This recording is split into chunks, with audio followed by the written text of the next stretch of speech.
Good morning. मैं मोहित कटारिया स्वागत करता हूं आपके अपने यूट्यूब चैनल न्यू फिजिक्स पर। प्यारे बच्चों, हम आपको कक्षा 12 की भौतिक विज्ञान भाग 1 करा रहे थे, जिसमें हम आपको लेसन नंबर 5 पढ़ा रहे थे, जिसमें हमने आपको पढ़ाया ओम का नियम, विद्युत प्रतिरोध, चालकता, धारा घनत्व, अनुगमन वेग, विद्युत धारा घनत्व तथा विशिष्ट चालकता में संबंध। ये सब चीज़ें हम आपको पहले करा चुके हैं। जिसने पहली वीडियो नहीं देखी है वो पहली वीडियो भी देख सकता है। उन सभी वीडियो का लिंक मैं डिस्क्रिप्शन में आपको दे दूंगा, तो वहाँ से भी आप जाकर उन सभी वीडियो को देख सकते हैं। तो आज जो हमारा नया टॉपिक है, उस टॉपिक का नाम है विद्युत ऊर्जा तथा शक्ति। यानी जब हम इलेक्ट्रिसिटी का यूज करते हैं तो हमें जो ऊर्जा प्राप्त होती है या उससे जो शक्ति मिलती है, उसी के बारे में आज हम अध्ययन करेंगे। यानी इलेक्ट्रिक एनर्जी एंड पावर, जो हमारी विद्युत होती है कि वो हमें कितनी एनर्जी प्रोड्यूस करती है और उसमें कितनी पावर होती है और उसकी पावर को कैसे निकाला जाता है, इस बारे में हम इस चैप्टर में अध्ययन करेंगे। तो क्या है विद्युत ऊर्जा तथा विद्युत शक्ति, ये हेडिंग है आपकी। तो यहाँ से माना किसी तार में I एम्पियर की धारा t समय तक प्रवाहित की जाती है तथा तार के सिरों के बीच बैटरी द्वारा स्थापित विभवांतर V वोल्ट है। यदि t सेकंड में तार में बहने वाला आवेश Q कूलाम हो तो तब Q बराबर I गुना t। कोई तार है, इसमें I एम्पियर की धारा प्रवाहित हो रही है t समय के लिए, तो I धारा और t समय के लिए, तो तब तार में बहने वाला आवेश कितना हो जाएगा I इंटू टी। क्योंकि हम जानते हैं कि क्या होता है I बराबर क्या होता है Q अपॉन टी होता है। अगर Q का मान निकालने तो I इंटू कितना हो जाएगा T हो जाएगा। ये हमारा यहाँ से आ गया। Q कूलाम आवेश को V वोल्ट विभवांतर पर तार के सिरे से दूसरे सिरे तक ले जाने में V इंटू Q जूल कार्य करना पड़ेगा। अब ये तार है और इस तार पर आवेश कितना आ गया, यहाँ पर Q कूलाम आवेश आ गया। ठीक है। अब इस कूलाम आवेश को और इन तार के बीच जो विभवांतर है वो V वोल्ट है और इस आवेश को एक सिरे से दूसरे सिरे तक ले जाना है। तो कार्य कितना करना पड़ेगा, V इंटू Q कार्य करना पड़ेगा। कैसे? हम जानते हैं कि V बराबर क्या होता है, W अपॉन Q होता है। लेसन नंबर 2 में हमने पढ़ा था कि एकांक आवेश को अनंत से एक बिंदु तक लाने में जितना कार्य करना पड़ता है तथा उस आवेश के अनुपात को क्या कहते थे, विभवांतर कहते थे। तो ये वाला फॉर्मूला हमने आपको बताया, V बराबर W अपॉन Q। तो यहाँ से W का मान कितना आ जाएगा, इसकी मल्टीप्लाई इधर हो जाएगी, तो W बराबर कितना हो जाएगा, V इंटू Q हो जाएगा। अतः बैटरी द्वारा किया गया कार्य कितना आ जाएगा, V इंटू Q। समीकरण Q का मान रखने पर हमने उपरोक्त समीकरण से यहाँ से यहाँ पर क्या रख दिया, Q का मान रख दिया कितना, IT। तो W बराबर कितना होगा, V इंटू IT और कार्य का मात्रक जूल। इसको हमने समीकरण नंबर 1 मान लिया। Q का मान रख दिया यहाँ पर हमने ऊपर से, Q बराबर IT। तो यहाँ से W बराबर कितना होगा, VIT, समीकरण नंबर 1 और कार्य का मात्रक जूल। यदि तार का प्रतिरोध कैपिटल R है तो तब V बराबर IR होगा। यदि तार का प्रतिरोध कितना है, कैपिटल R है, तो V बराबर कितना हो जाएगा, IR। तो हमने यहाँ पर V का मान इस समीकरण में रख दिया, यहाँ से IR V इस समीकरण नंबर 1 में रखा मान इसका, V का मान कितना है, IR। तो V की जगह IR, I पहले से ही था, T भी पहले से ही है, तो जब इसको सोल्व करा तो IR स्क्वायर T जूल हो गया। फिर पुनः समीकरण ओम के नियम से ही V बराबर IR है। तो यहाँ से फिर से I का मान निकाल लिया, I बराबर हो जाएगा V अपॉन R। फिर से I का मान समीकरण नंबर 1 में रखा, तो W बराबर कितना हो जाएगा, V square T into R। ये मान हमने कहाँ पे रख दिया, यहाँ पर रख दिया समीकरण नंबर 1 में। तो देखो क्या हो जाएगा, W बराबर V as it is I की जगह हमने रख दिया वी अपॉन आर और टी एज इट इज, तो V square T upon R और कार्य का मात्रक जूल। तो इस तरह से हम क्या निकाल सकते हैं, वैद्युत ऊर्जा, क्योंकि कार्य भी एक क्या होती है, ऊर्जा ही होती है। कार्य भी क्या होती है, ऊर्जा होती है। तो ये क्या है, ऊर्जा है, या W बराबर, ये 3 इक्वेशन आ गई तो यहाँ लिखा हुआ है। अतः समीकरण 1, 2 ते हम t सेकंड में तार में बहने वाली सह ऊर्जा यानी जो खर्च हुई ऊर्जा है W की गणना कर सकते हैं। तो W क्या है, ऊर्जा एक तरह की, यानी अगर हम किसी कार्य को निकाल ले तो वही क्या बन जाएगी, ऊर्जा बन जाएगी। तो हम जानते हैं कि 1 कैलोरी बराबर कितना होता है, 4.2 जूल होता है। आपको ये याद रखना है कि 1 कैलोरी बराबर होता है 4.2 जूल के। अतः टी सेकंड में उत्पन्न ऊष्मा, तो ऊष्मा जो होती है वो अगर हमें कार्य दिया हुआ है और ऊष्मा निकालनी है तो क्या करते हैं हम, W को 4.2 से भाग कर दो, तो वो जो कार्य है वो कहीं में बदल जाएगा, ऊष्मा में बदल जाएगा। यानी जो ऊर्जा है, ऊर्जा कहीं में कन्वर्ट हो जाएगी, ऊष्मा में कन्वर्ट हो जाएगी, हीट में। एनर्जी कन्वर्ट इनटू हीट कैसे होगा कि कार्य को हम किससे भाग कर दें, 4.2 जूल से अगर भाग कर दें तो वो कहीं में कन्वर्ट हो जाएगी, कैलोरी में कन्वर्ट हो जाएगी। तो यहाँ से H बराबर W अपॉन 4 तो ऊपर से जो हमने समीकरण 1, समीकरण 2, समीकरण 3 बनाई थी, वहाँ से W का मान रख दिया। पहला मान आया था VIT अपॉन 4.2, एक आया था R स्क्वायर टी अपॉन 4.2, एक आया था V स्क्वायर अपॉन 4.2 R, और सबका मात्रक क्या ये में हो जाएगा, कैलोरी में, क्योंकि उसमें का मात्रक क्या होता है, कैलोरी होता है। ठीक है, तो यहाँ से 3 हमने निकाले थे रिलेशन कार्य के, तो 3 यहाँ पर रिलेशन आ गए किसके, ऊष्मा के। ठीक है, तो ये थी हमारी ऊर्जा और ऊष्मा। अब आती है वैद्युत शक्ति यानी इलेक्ट्रिक पावर। किसी परिपथ में ऊर्जा के क्षय होने की दर को शक्ति कहते हैं। यानी अगर हम कोई कार्य कर रहे हैं तो कितने समय में हम कितनी शक्ति हम ऊर्जा का क्षय कर रहे हैं। यानी हम कोई काम किया, आधा घंटा हमने वर्क करा और आधे घंटे में हमने जितनी ऊर्जा निकाली तो वही हमारी क्या होगी, शक्ति होगी। यानी इसका जो फॉर्मूला होता है वो होता है P बराबर W अपॉन T। ठीक है, यानी वर्क करने की दर यानी जब भी दर इस तरह से आ जाए तो वो क्या होता है, अपॉन में T होता है। तो कार्य करने की दर, तो P बराबर W अपॉन T, P बराबर W अपॉन T हो जाएगा, यानी कार्य करने की दर।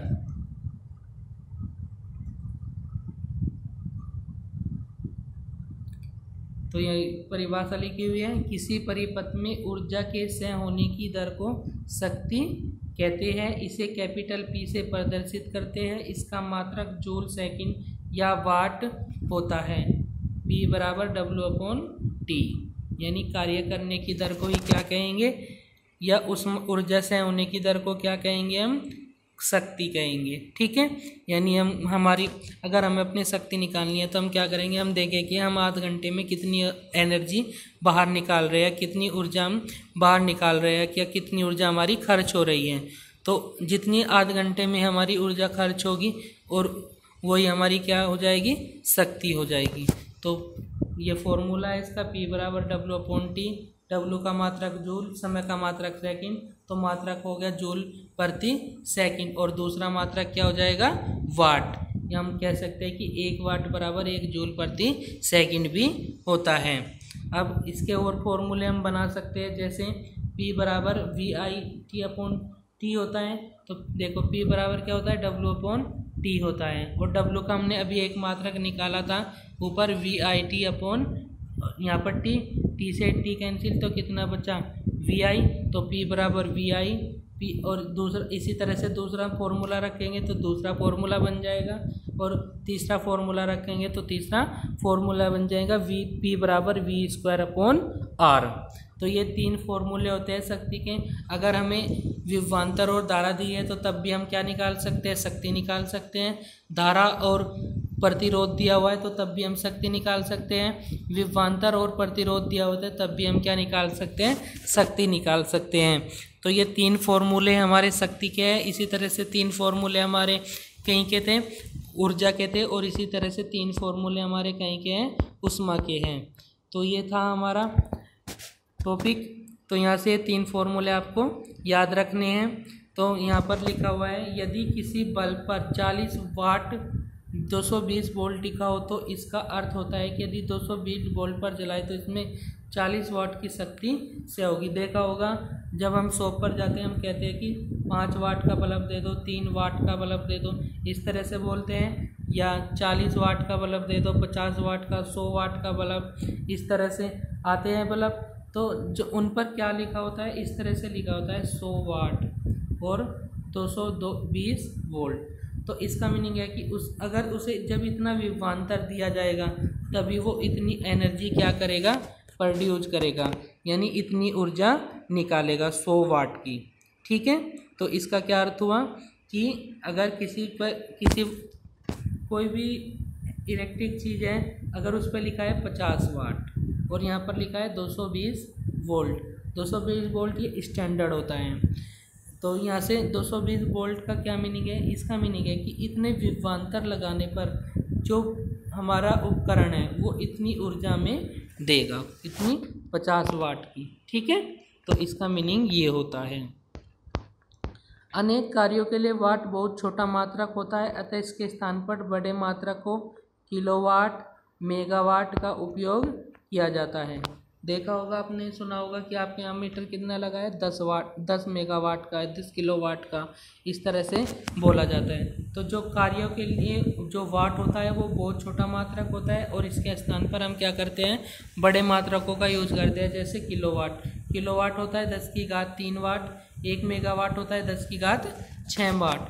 और जो हमारी मैकेनिक्स होती है, यांत्रिकी, उसमें शक्ति का जो मात्रक होता है वो अश्व शक्ति होता है, यानी हॉर्स पावर, हॉर्स यानी घोड़ा, यानी जो हमारी यांत्रिकी होती है उसमें जो एक अश्व शक्ति बराबर होता है 740 वाट के बराबर होता है। यानी यांत्रिकी में शक्ति का मात्रक पराए अश्व शक्ति या हॉर्स पावर ली जाती है और एक हॉर्स पावर बराबर होता है 740 वाट के। एक नया टॉपिक आता है इसमें, किलोवाट घंटा। व्यापारिक कार्यों में तथा मकानों में व्यय होने वाली बिजली का मूल्य विद्युत ऊर्जा के आधार पर निकाला जाता है, न कि विद्युत शक्ति के आधार पर। एक ऊर्जा का मात्रक जूल व्यवहारिक दृष्टि से बहुत छोटा पड़ता है, अतः विद्युत ऊर्जा का मूल्य निकालने के लिए जूल के स्थान पर ऊर्जा का एक विशेष मात्रक प्रचलित है जिसे हम किलोवाट घंटा या बोर्ड ऑफ ट्रेड यूनिट कहते हैं और साधारण भाषा में उसे यूनिट भी कहते हैं। एक मात्रक होता है, ये मात्रक है किलोवाट घंटा, जो हम अपने घरों में या अपनी फैक्ट्रियों में बिजली यूज करते हैं। तो उस बिजली को हम जो निकालते हैं वो किस में निकालते हैं, हम शक्ति में न निकाल कर ऊर्जा में निकालते हैं। कहीं में शक्ति में न निकाल कर कहीं में निकालते हैं, ऊर्जा में निकालते हैं। और ऊर्जा का मात्रक क्या होता है, जूल होता है। तो हम उन सब को जूल में नहीं माप पाते, तो उसके लिए एक यूनिट बनाई गई जिसे कहा गया किलोवाट घंटा। शॉर्ट में KWH बोलते हैं इसको, यानी K से किलो, W से वाट, H से R यानी घंटा, किलोवाट घंटा। और या इसे BTU भी कहते हैं, बोर्ड ऑफ ट्रेड यूनिट।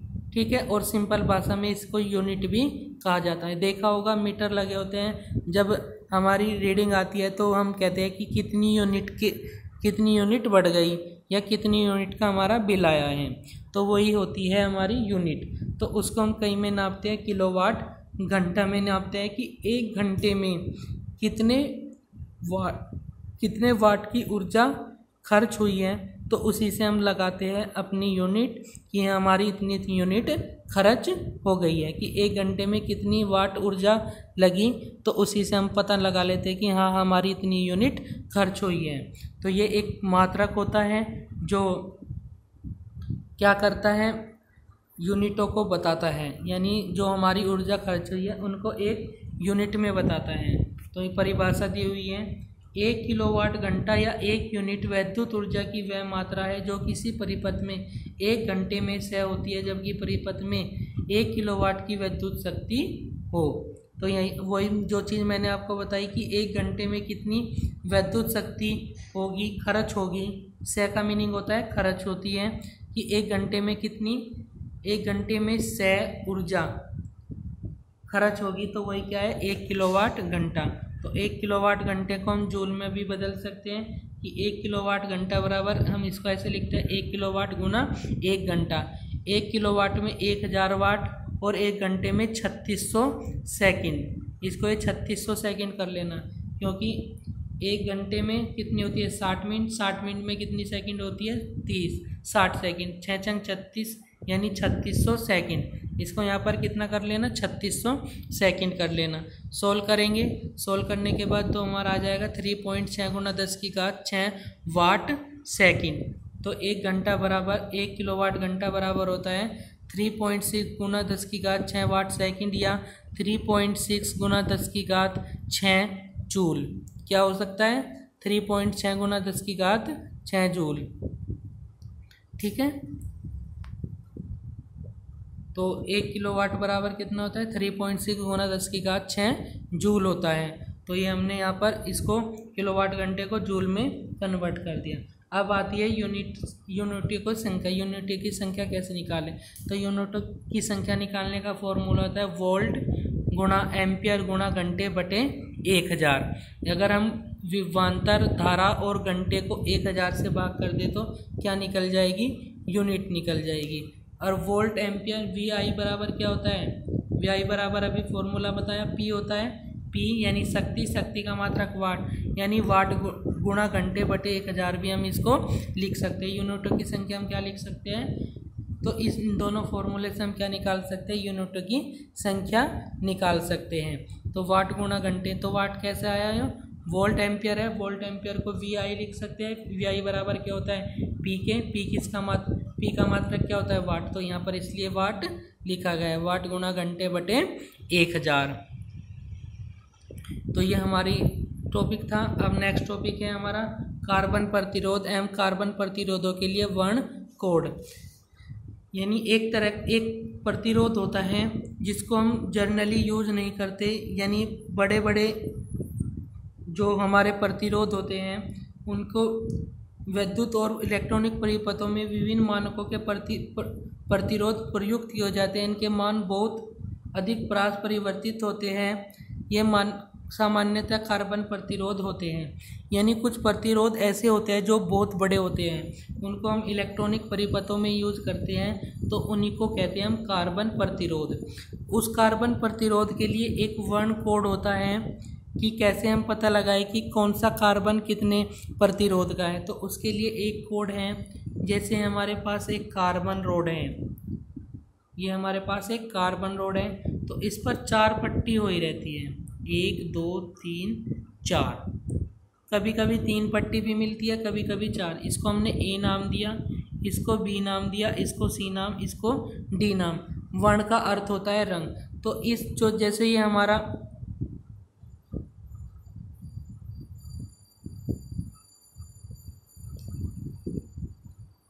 ये जैसे हमारा एक कार्बन रोड है, चलो ये हमने क्या मान लिया, एक कार्बन रोड है और इस पर 4 अलग अलग पट्टी हो रखी है, 1 2 3 4। पहली का नाम ए, दूसरी का बी, तीसरी का सी, तीसरी का डी।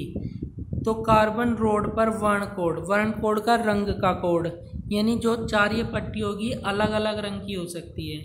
पहली किसी कलर की, दूसरी किसी कलर की, तीसरी किसी कलर की और चौथी किसी कलर की।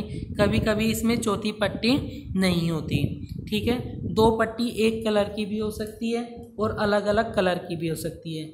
ठीक है, तो उससे बस हमें तो कलर का नंबर याद रखना है, अभी मैं बताऊंगा। तो इस तरह से 4 पट्टी होती है, तो इस 4 पट्टी के आधार पर इसका नामकरण किया जाता है, यानी प्रतिरोध बनाया जाता है। कैसे प्रतिरोध बनता है, यानी फॉर्मूला बनता है ए बी को एज इट इज लिख लो, जो भी ए बी है उसमें गुना का चिन्ह लगाओ, और जो सी है उसे 10 की घात के रूप में लिख लो, 10 की घात के रूप में लिख लो और प्लस माइनस डी लगा दो, प्लस माइनस डी लगा दो।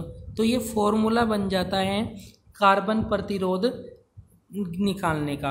अभी हम इसको पढ़ते हैं, क्या है। विद्युत और इलेक्ट्रॉनिक परिपथों में विभिन्न मानकों के प्रतिरोध प्रयुक्त किए जाते हैं। इनके मान बहुत अधिक परास तक परिवर्तित होते हैं, यानी बहुत ज़्यादा रेंज, परास का मीनिंग बहुत ज़्यादा रेंज, जैसे 10 किलोवाट, 50 किलोवाट, 20 किलोवाट, इस तरह से। ये सामान्यतः कार्बन प्रतिरोध होते हैं। इन प्रतिरोधों को मानों को वर्ण रंग कोड के द्वारा व्यक्त किया जाता है। यानी अगर हमें किसी कार्बन प्रतिरोध का मान बताना है, क्या करना है, किसी कार्बन प्रतिरोध का मान बताना है, तो हम उसको कहीं से कोड करते हैं, वर्ण कोड से। यानी वर्ण को हिंदी में कहते हैं रंग कोड से। यानी अगर उस पर जिस कलर की पट्टी होगी उसके आधार पर हम बता सकते हैं कि जो प्रतिरोध है कितने ओम का है। ठीक है, प्रतिरोध का मात्रक क्या होता है, ओम होता है। तो हम बता देंगे कि कितने ओम का है। तो उसके लिए एक सारणी बनाई गई है,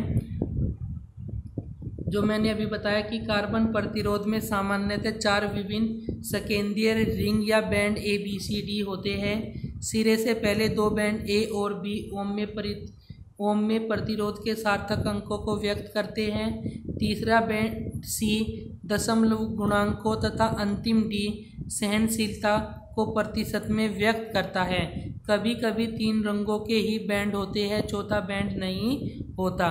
क्या कभी कभी क्या होते हैं, 3 रंगों के ही बैंड होते हैं, चौथा बैंड नहीं होता। तो ये उसका फॉर्मूला है। ये मैंने कार्बन प्रतिरोध बना रखा है ABCD, A B C और यानी जो A B है ये तो सार्थक अंक बताएंगे, C दशमलव और प्लस माइनस D क्या बताएगा, सहनशीलता प्रतिशत में बताएगा। अब कैसे पता चलेगा हमें क्या किसका क्या है, तो उसके लिए एक सारणी बनाई गई है। देखो, अगर ब्लैक रंग है, पहली पट्टी कहीं की है, ब्लैक की है, और तो उसके लिए 0 कोड होगा। ब्राउन के लिए 1, रेड के लिए 2, ऑरेंज के लिए 3, येलो के लिए 4, ग्रीन के लिए 5, ब्लू के लिए 6, वॉयलेट के लिए 7, ग्रे के लिए 8 और वाइट के लिए 9 कलर नंबर देना है। अभी मैं इस पे एक उदाहरण देकर आपको समझाऊंगा। बस आपको क्या करना है, ये नंबर याद रखने हैं कि जो ब्लैक है उसके लिए 0 है, ब्राउन के लिए भी 0 है, रेड के लिए 2, ऑरेंज के लिए 3, येलो के लिए 4, ग्रीन के लिए 5, ब्लू के लिए 6, वॉयलेट के लिए 7, ग्रे के लिए 8 और वाइट के लिए 9। ये हमारे A और B के मान होंगे।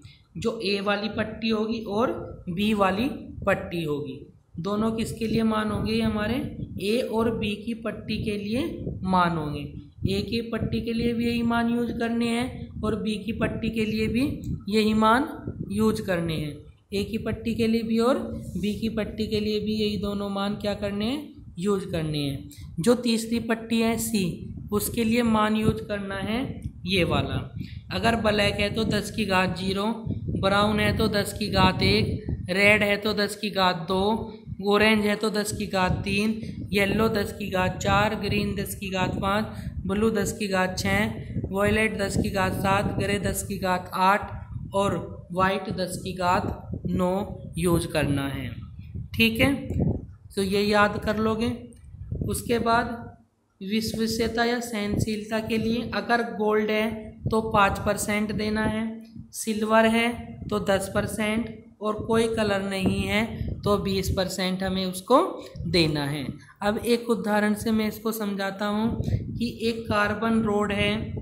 एक कार्बन रोड पर पहली पट्टी लाल रंग, दूसरी पट्टी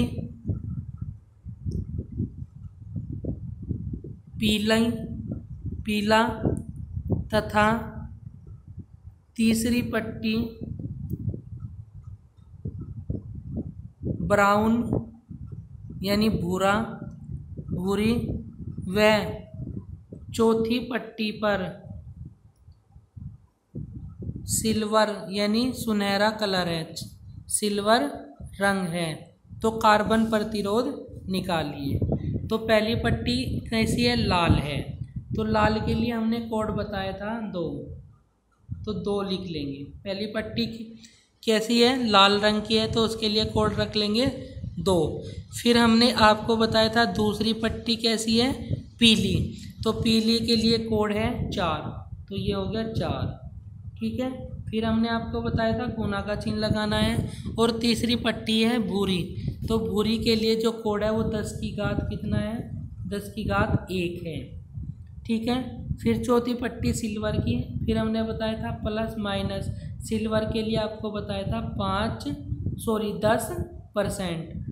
तो मैं इसको यहाँ पर इधर कर रहा हूँ, याद रखना लाल, पीला और भूरी और सिल्वर, 3 कलर हैं, लाल, पीला, भूरी और सिल्वर। तो मैं इसको दोबारा से कर रहा हूँ इधर। तो आर का मान निकालना है। तो पहली पट्टी हमारी कैसी थी, रेड, रेड के लिए 2 लिखा हमने। दूसरी पट्टी हमारी येलो थी, येलो के लिए हमने 4 लिखा। गुना नहीं करनी है, बस इसको एज इट इज ही वर्ड जो के तो लिखनी है ए और बी के मान के लिए। फिर यहाँ पर गुना का चिन्ह लगाना है। फिर कौन सी पट्टी थी, ब्राउन, ब्राउन के लिए 10 की घात 1 प्लस माइनस। फिर जो पट्टी थी वो कहीं की थी, सिल्वर की, सिल्वर के लिए कितना बताया था, 10%। तो इस तरह से हमारा कार्बन प्रतिरोध निकल जाएगा। तो यानी 10, इसको थोड़ा सा और भी सोल्व कर सकते हैं। तो 10 की घात 1 का मीनिंग 10, यानी 240 प्लस माइनस 10%। तो इस तरह से जो प्रतिरोध है वो कितना हो गया, 240 प्लस 10% ओम का प्रतिरोध हो गया कार्बन। तो इस तरह से हम क्या निकाल सकते हैं, कार्बन प्रतिरोध निकाल सकते हैं। एक और क्वेश्चन मैं इस पर करा देता हूँ। एक पट्टी, पहली पट्टी पीली, दूसरी लाल और तीसरी नीली है, ठीक है। पहली पट्टी पीली, दूसरी लाल और तीसरी क्या है, नीली है। तो आर का मान निकालना है। पहली पट्टी कौन कहेंगे, पीली, पीली के लिए 4, दूसरी क्या है, लाल, लाल के लिए 2 और तीसरी कौन सी है, नीली, तो नीली के लिए 10 की घात 6, ठीक है, ओम। चौथी पट्टी है नहीं, तो हम 20% लिखेंगे, यहीं पर छोड़ देंगे। तो आर बराबर कितना होगा, 42 गुणा 10 की घात 6। 10 की घात 6 को क्या लिखते हैं, मेगा, तो मेगा ओम। तो क्या में हो जाएगा, 42 मेगा ओम हो जाएगा। तो इस तरह से हम बड़े मात्रा किसके निकाल सकते हैं। तो ये आपको याद रखना है। और कलर याद रखने की ट्रिक क्या है, कलर याद रखने की ट्रिक है B Roy good boy, B Roy good boy very good wife. B से blue, black, brown, red, green, blue, yellow, violet, green, white. तो ये सारे कलर आप इससे याद रख सकते हैं। बी रोए, बी रोए यानी बी से ब्लैक, बी से ब्राउन, आर से रेड, ओ से ऑरेंज, ए से येलो, जी से ग्रीन, बी से ब्लू, वी से वॉयलेट, जी से ग्रे और डब्लू से white. B Roy green good boy very good wife, इससे आप इसको याद रख सकते हो। B Roy good boy very good wife, यानी बी से black, brown, red, orange, yellow, green, blue, violet, grey और वाइट। तो इस तरह से आप ये सारे कलर, और इसी तरह से इसका नंबर भी दे सकते हो, 1 2 3 4 5, यानी शायद 0 से स्टार्ट है, 0 से, हाँ, तो 0 से आप इसको नंबर भी दे सकते हो, 0 1 2 3 4 5 6 7 8 9, 9 कलर हो जाएंगे, ठीक है। इस तरह से आप इसको याद रख सकते हो।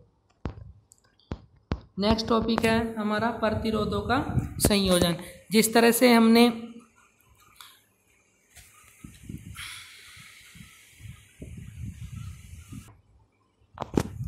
जिस प्रकार हमने संधारित्र का संयोजन किया था, ठीक उसी प्रकार से हम प्रतिरोधों का भी क्या करते हैं, संयोजन करते हैं। और जो प्रतिरोधों का संयोजन होता है, ठीक उसी प्रकार से संयोजन होता है जैसे संधारित्र का श्रेणी क्रम में और समांतर क्रम में, ठीक है। तो श्रेणी क्रम में कैसे होते हैं, जिस तरह से संधारित्र एक प्लेट, जैसे कोई संधारित्र की दूसरी प्लेट पहले प्लेट से जुड़ती, पहले प्लेट दूसरे संधारित्र की पहली प्लेट से, दूसरे संधारित्र की दूसरी प्लेट तीसरे संधारित्र की पहली प्लेट से जुड़ती थी, ठीक उसी प्रकार से प्रतिरोध भी जुड़ते हैं। जैसे हमारे पास प्रतिरोध है कोई, ये प्रतिरोध का पहला सिरा है और ये दूसरा सिरा है। तो जब प्रतिरोध का दूसरा सिरा अगले प्रतिरोध के पहले सिरे से जुड़े और अगले प्रतिरोध का दूसरा सिरा अगले प्रतिरोध के पहले सिरे से जुड़े, तो जो इस तरह का कॉम्बिनेशन बनता है वही क्या कहलाता है? श्रेणी क्रम कहलाता है। देखो ये हमारे पास एक प्रतिरोध है, तो इसके यहाँ से चला, इसका ये एक सिरा, ये पहला सिरा, ये दूसरा सिरा दूसरे प्रतिरोध के पहले सिरे से जुड़ गया, फिर दूसरे प्रतिरोध का दूसरा सिरा अगले प्रतिरोध के पहले से जुड़ गया और अगला प्रतिरोध कहीं से जुड़ गया? बैटरी से जुड़ गया।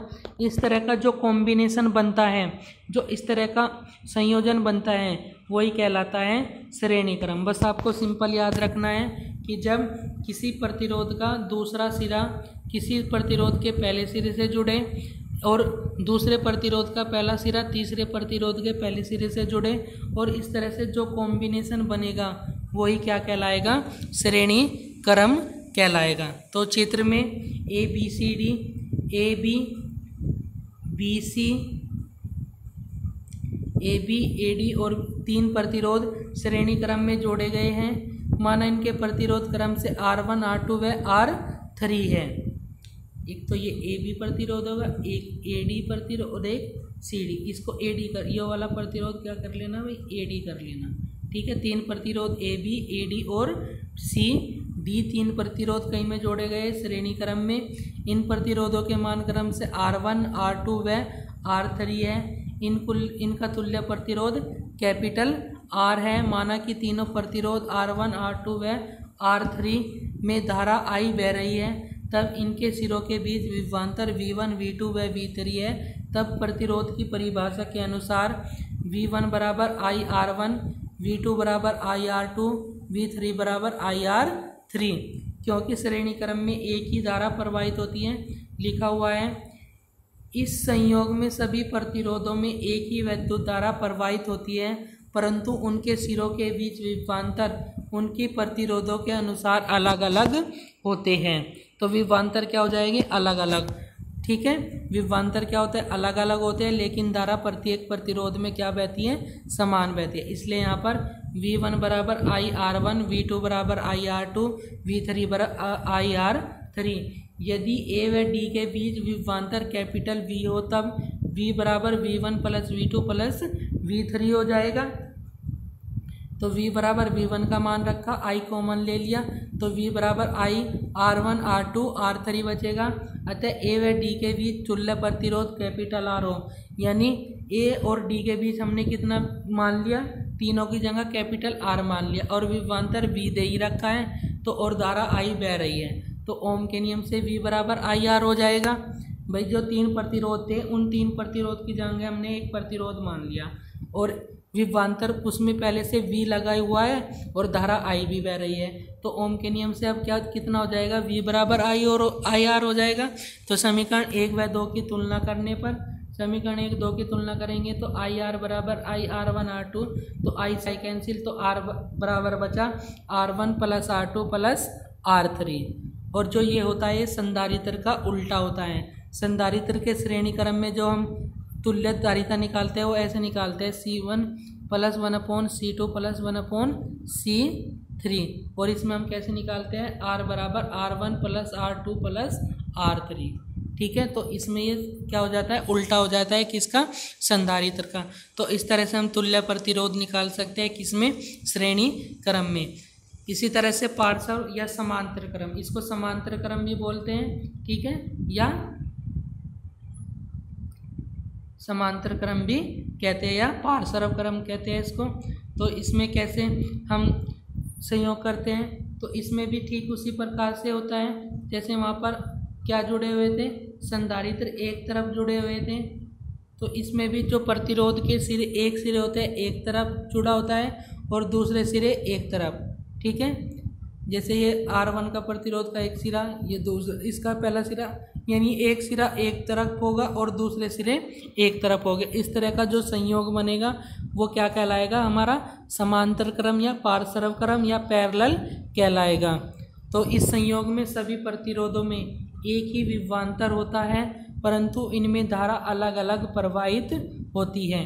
यानी श्रेणी क्रम का क्या है, ये उल्टा है। श्रेणी क्रम में क्या था, धारा समान बहती थी, विभवांतर अलग होता था।